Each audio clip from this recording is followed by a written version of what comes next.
Section 6.2, substitution. Use substitution to solve the system of equations.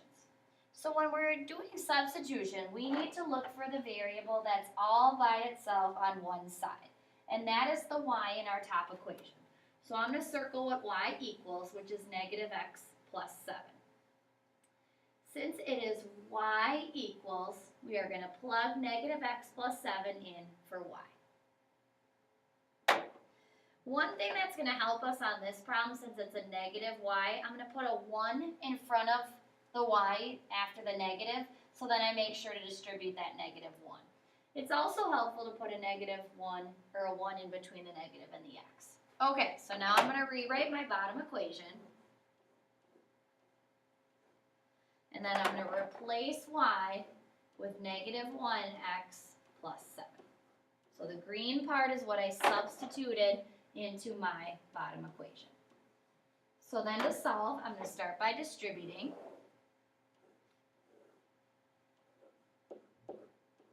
And remember, I know I did my first step right because I only have one variable in my problem. I only have x. If you have two variables, then you did something wrong. So add 7 on both sides.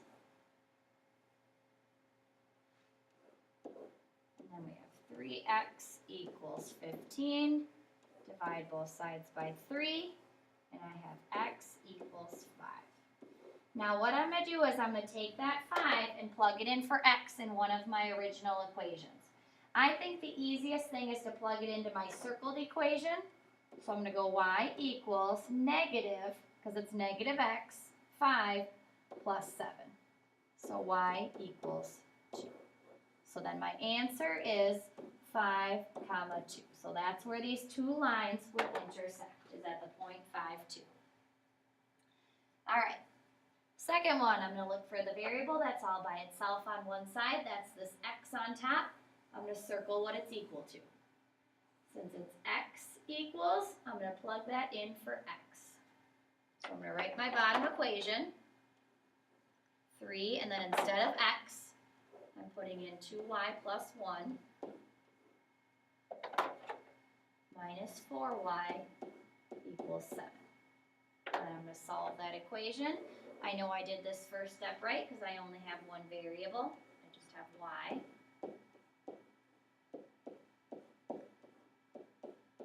I'm going to combine like terms. So 6y and then it's a minus 4y, so that would be 2y. Minus 3 on both sides.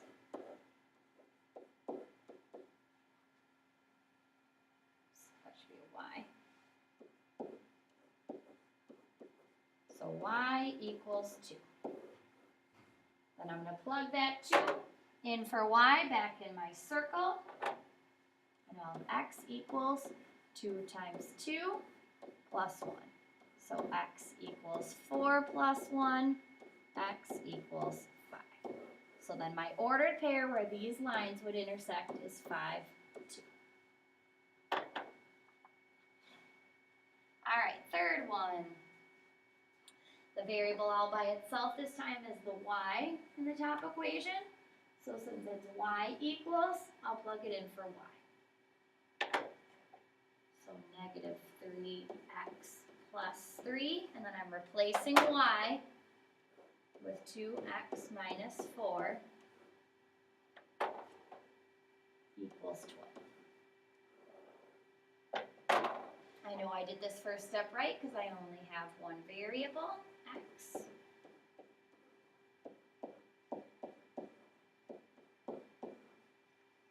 Combine like terms.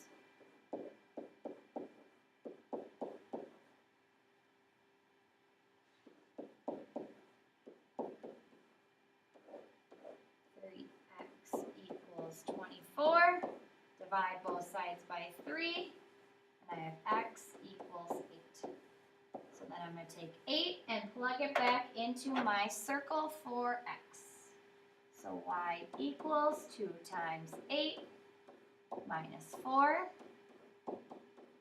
16 minus 4 is 12. So 8, 12 is our ordered pair where these lines would intersect. And the last one, my variable all by itself is on the bottom this time, so I'll circle y plus 3. Since it's x equals, I'll plug it in for x.